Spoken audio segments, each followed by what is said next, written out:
तो देखो यार, सबसे पहले मैं बात करता हूँ बायोलॉजी के बारे में। तो देखो यार, मैं ये बोलता हुआ थोड़ा सा अजीब भी लग रहा हूँ। तो यार मॉड्यूल्स बेच दो यार, बायो के मॉड्यूल्स फेंक दो, बायो के मॉड्यूल्स उठा के ना साइड रख देना।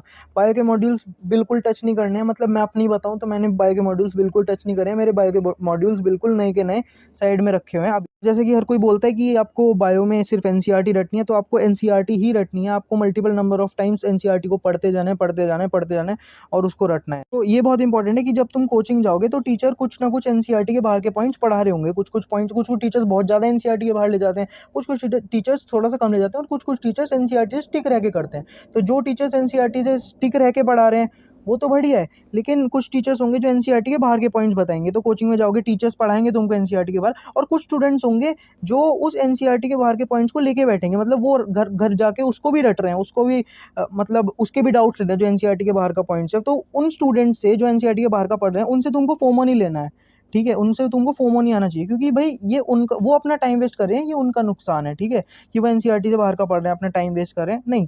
क्योंकि नीट में प्योरली एनसीईआरटी बेस्ड आएगा। मैंने एनसीईआरटी के बाहर का एक भी पॉइंट नहीं पढ़ा, एक भी पॉइंट, मतलब जो कोचिंग में हो भी रहा था मैंने उसको इग्नोर ही करा। मैंने सिर्फ एनसीईआरटी ही पढ़ी है। यार ये तो बता ही दिए कि मैंने कि तुमको एनसीईआरटी मल्टीपल टाइम्स रीड करनी है। तो उसके साथ साथ मैं अब तुमको अपनी भी अप्रोच बता देता हूँ कि मैं कैसे रीड करता था, मैं कैसे मेमोराइज करने की कोशिश करता था। तो मैं क्या करता था, सबसे पहले एनसीईआरटी रीड कर ली, ठीक है। फिर मैं क्या करता था, एनसीईआरटी को ना अपने, मैंने नोट्स बना रखे थे अलग से, एक नोट्स कॉपी बना रखी थी। तो मैं एनसीईआरटी को पढ़ने के बाद एनसीईआरटी के जो सारे पॉइंट्स हैं, मैं उनको वर्ड बाय वर्ड एनसीईआरटी से लिखता था, लेकिन in the form of flow charts. क्योंकि क्या होगा, एक फ्लो चार्ट बना लिया, फॉर एग्जांपल तुमने ऐसे फ्लो चार्ट बना लिया, तो तुमको एक क्रोनोलॉजी सी जो होगी वो तुम्हारे दिमाग में रहेगी, एक सीक्वेंस बैठ जाएगा कि हाँ भाई ऐसे, कि इसके बाद ये होगा, इसके बाद ये होगा, तो एक सीक्वेंस बैठ गया। क्योंकि एनसीईआरटी में सिर्फ पैराग्राफ फॉर्म में होगा, तो उसको तुम फ्लो चार्ट फॉर्म में कर लोगे तो तुम्हें ही बेनिफिट रहेगा। तो फिर उसके बाद जब रिवीजन करने का टाइम आता था, मैं पहले तो अपने नोट्स पढ़ लेता था, क्योंकि नोट्स तुम बार बार पढ़ोगे तो तुम्हारे दिमाग में वो नोट्स छप जाते हैं।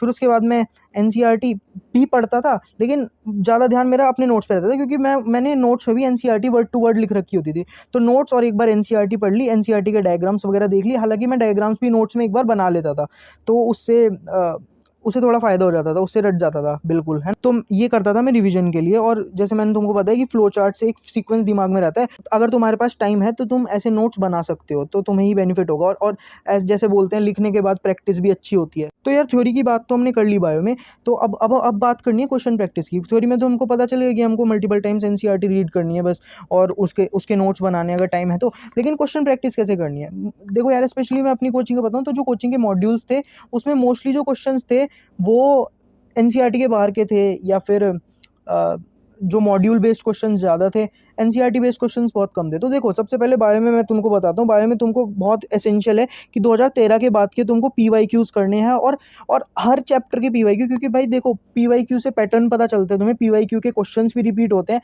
पता चलता है कि भाई जो एग्जामिनर है वो किस टाइप के क्वेश्चंस पूछ रहा है, कौन सा उसका फेवरेट टॉपिक है। तो पीवाईक्यू तुमको 2 से 3 बार करने हैं, बहुत इंपॉर्टेंट है। हर सब्जेक्ट में पीवाईक्यू वेरी वेरी इंपॉर्टेंट होते हैं, इससे तुमको पैटर्न वगैरह पता चलेगा। तो देखो, तुम पीवाई के लिए कोई सी भी बुक ले सकते हो, एमटीजी वगैरह, जो भी तुम लेना चाहो। अब देखो, उसके बाद क्या होता है, अगर मैं मॉड्यूल की बात करूँ, मैं बता रहा था कि जो कोचिंग के मॉड्यूल होते हैं, स्पेशली मेरी कोचिंग का जो मैंने बताया, कि भाई मोस्टली क्वेश्चंस मॉड्यूल बेस्ड होते हैं, फिर एनसीईआरटी से बाहर के होते हैं, ठीक है। क्योंकि हमको पता है नीट में प्योरली एनसीईआरटी बेस्ड वो क्वेश्चंस पूछेगा, तो फिर क्वेश्चंस की कमी हो जाती है। तो फिर इसलिए आपको एक एनसीईआरटी बेस्ड क्वेश्चन बैंक, अगर कोई बुक आती है तो भाई बुक खरीद लो, बुक का मेरे को नहीं पता, लेकिन कोई एनसीईआरटी बेस्ड क्वेश्चन बैंक आपको लगाना बहुत ज़रूरी है, जिसमें हर एक एनसीईआरटी की लाइन से उठ के कोई क्वेश्चन आ रखा हो।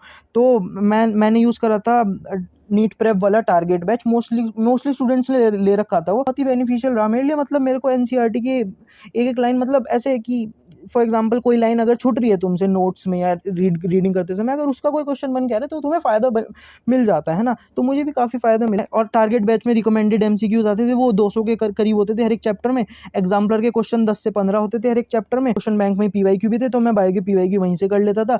वो स्ट्रिक्टली एनसीईआरटी बेस्ड वाले जो होते हैं 80 से 120 वो हो जाते थे। और एक बार एमटीजी की किताब से लगा ले 2013 के बाद के एमसीक्यू, तो आपको प्लेंटी ऑफ क्वेश्चंस मिल गए प्रैक्टिस करने के लिए। अब देखो, रिवीजन के टाइम पे तुम्हारे 2 टाइप के चैप्टर्स होंगे, बायो की बात कर रहा हूँ।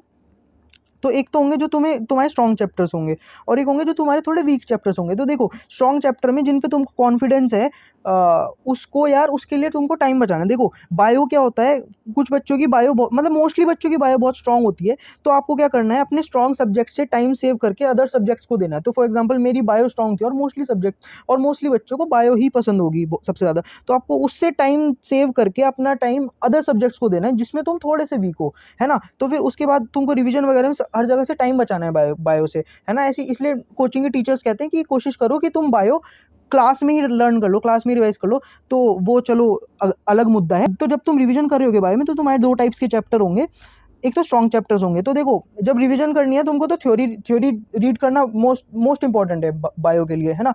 तो फॉर एग्जांपल तुम स्ट्रॉन्ग चैप्टर्स की रिवीजन कर रहे हो तो तुमको सिर्फ अपनी theory again and again revise करना है जब रिवीजन के टाइम पे। और अगर तुम्हारा टाइम बचता है बहुत ज़्यादा तो तुमको ये क्वेश्चंस अगेन करने, ये वाले क्वेश्चंस दोबारा कर लेना। स्ट्रॉन्ग चैप्टर्स की बात कर रहा हूँ।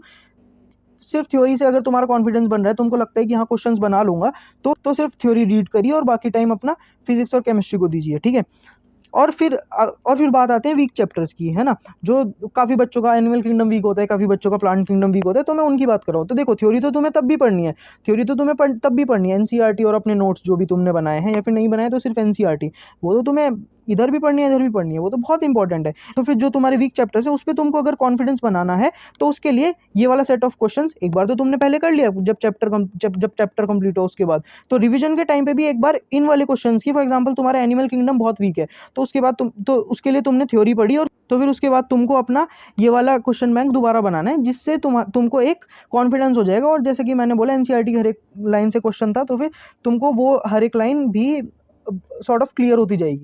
जैसे कि यहाँ पे लिखा है कि मोस्टली बायो में या फिर जो तुम्हारा स्ट्रॉन्ग सब्जेक्ट होता है उसके लिए तुम सोचते हो कि फॉर एग्जांपल मेरे को रेस्पिरेशन चैप्टर बहुत अच्छे से आता है या फिर मेरे को ब्रीदिंग चैप्टर बहुत अच्छे से आता है, तो मैं सोचूंगा कि इसका ना अब मैं क्या करता हूँ, मैं ड्रॉप लिया है तो मेरे को वो चैप्टर तो बहुत अच्छे से आते हैं, तो अब मैं क्या करता हूँ इसका ना वन शॉट देख लेता हूँ। नहीं मतलब वन शॉट अगर तुम नीट के लिए देख के जा रहे हो तो तुम बहुत अपने आप को रिस्क में डाल